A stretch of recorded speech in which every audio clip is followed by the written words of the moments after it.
But angles are very important when you're doing these buildings. Very, very important. Now then, I'm just going to take the knife.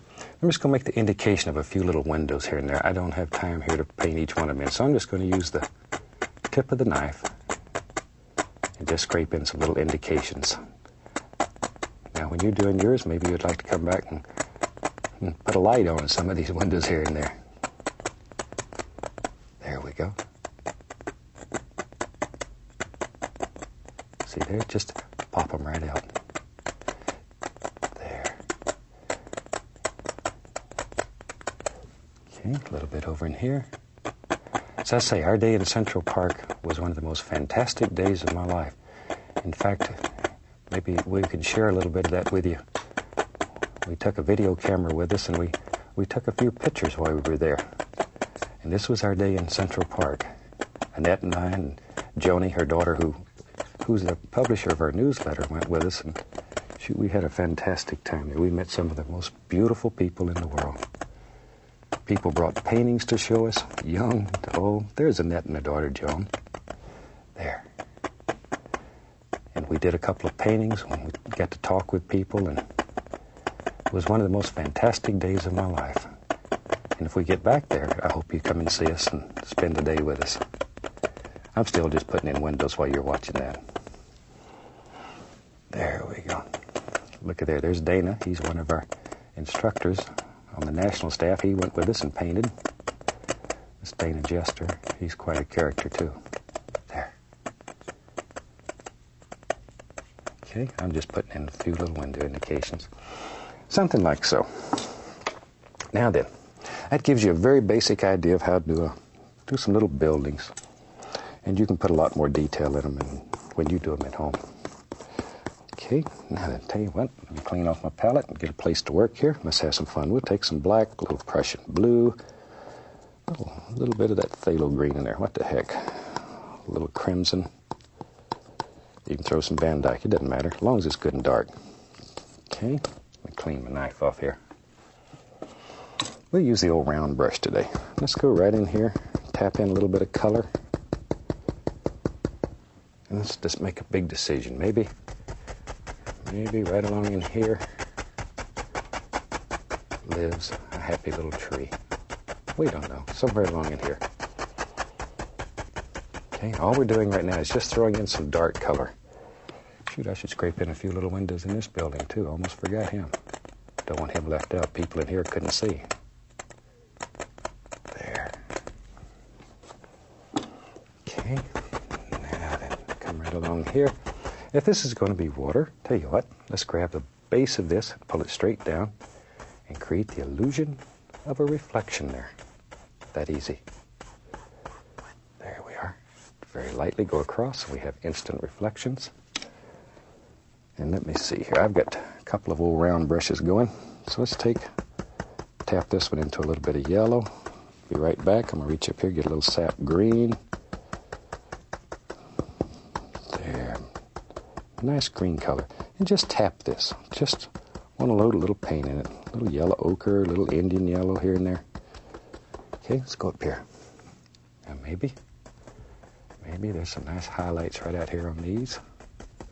All kinds of little things happening. Wherever you want them. Wherever you want them. Okay. Like so. Like so. There. Now this particular little contact paper cutout that I have today is designed for all my friends in New York. But if you don't live in New York and you would like to do this, shoot, you can take and cut all types of designs out of contact paper and just make beautiful things. I live in Florida most of the time now, and you can take and cut a map of Florida out of contact paper and put it on there and paint a nice Florida scene. And when you peel it off, whew, it's beautiful, beautiful. And I know we're not interested in selling paintings, but if you should be, those kind of things sell like crazy. I'll use a little brown right here, a little Van Dyke brown. Just put a little dirt under there. I don't want much. This is too far away. Scratch in a few little sticks and twigs and just happy things going on. Okay, we can take a fan brush. A little bit of that same color, yellow ochre, green. Indian yellow, bright red, and touch, just a touch. Okay, now we can go up here, give it a little upward push, put some little grassy things growing right down here like that. There. And then a little touch of the liquid white, a little dark sienna in it, just to dull it down. And we cut across. Okay. Now we can go up here, put the indication of a happy little water line. There it is. All right. Now then, I'd like to put a little bridge right here. You're looking out over the bridge and you can see we back in there. So let's just use a little bit of black and Van Dyke brown, a little dark sienna. We'll just mix them together. We don't care. This is your bravery test in this particular painting. Take a small roll of paint right out on the edge of the knife there. Okay, maybe our bridge lives.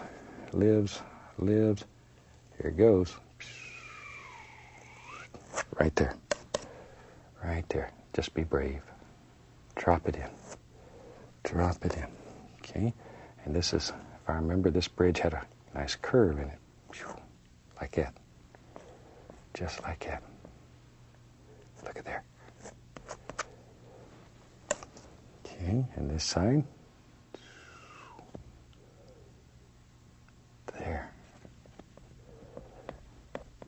Now then.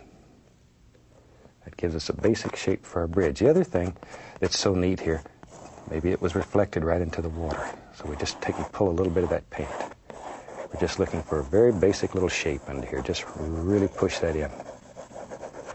Now normally, when we're doing reflections, we pull straight down. This time, let's just very gently go back and forth. Just want to distort it a little bit. And then go across. And when we're all done, that'll give us an indication of a nice reflection of that little bridge into the water. Now then, we have to make some big decisions here. Part of this, you're going to see a little bit of the base underneath part. So the least little touch of light color here, just the least little touch. Don't want to overdo. A little light shines through there. Now then, bring this right around. And we can make out just the indication. Maybe there's all kind of little stones that made this up. But I want it to stay quite dark. So I'm just touching. Just touch. Let the paint pull off what it wants. There we go. See? Just touch. It'll take off what it wants. Gives you back what's left. As I mentioned some of the other series, it's just like the tax man. Boy, he takes off what he wants, gives you back what's left. Only trouble, there's never much left. There. Maybe there's a little rail right up here. We take a little bit lighter brown. And just drop that on. Just to give an indication of a little rail. Little lip that lives right in there. Isn't that easy? We have the indication of an old bridge there. And the particular place where I was at, there were some nice trees. They lived right here, some bushes. Shoot, they came, oops, don't want to cover up my whole building there. They came right along here. Big tree lived here. And he watched the park and everything that was going on. There. Beautiful big tree. And all we're doing here is just dropping in a very basic shape. There. Okay. And with this old round brush, you just tap it in. Don't worry about it. Just tap it.